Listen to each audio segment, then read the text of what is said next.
So I got this. This should go pretty quickly. Actually, this is really simple, but you got to get all the data in first. So basically, what you want is one row that has the titles of all the different things, and that you're going to include that when you go to make a chart.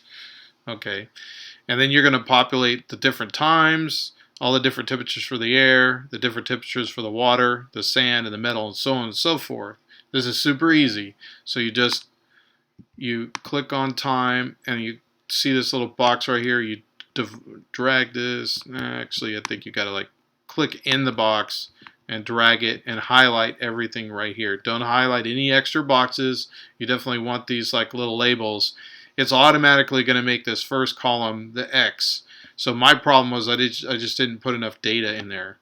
So what I'm going to do is insert chart, and you want to select, if it automatically selects something else, you want to change it to line chart.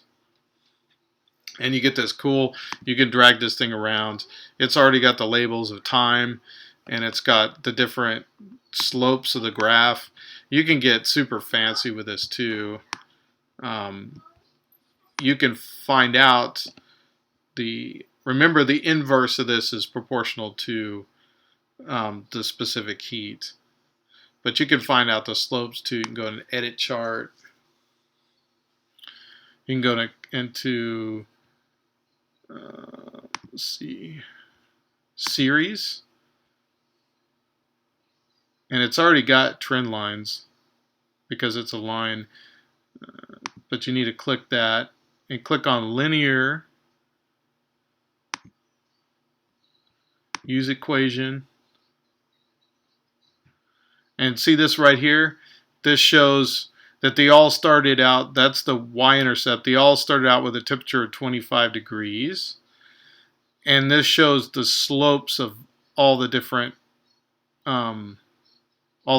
substances. And remember that the slope is inversely proportional to the specific heat. Notice that water has the most shallow slope. It's only 0.084, but look at metal, it's all the way up here at 0.667. So it's heating up the fastest, but it has the lowest specific heat. So you don't have to do that. That's extra. I just showed that you can like add the linear equations that fit through the data, which is pretty neat. So you'll want to post this, save this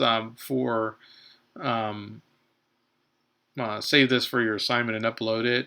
You can answer all the rest of the questions. You can answer them or show your work too on a piece of paper and just take a picture of it and submit that with it. But in order to do the graphs, I would suggest using this if you can't get Kami to work. That's all.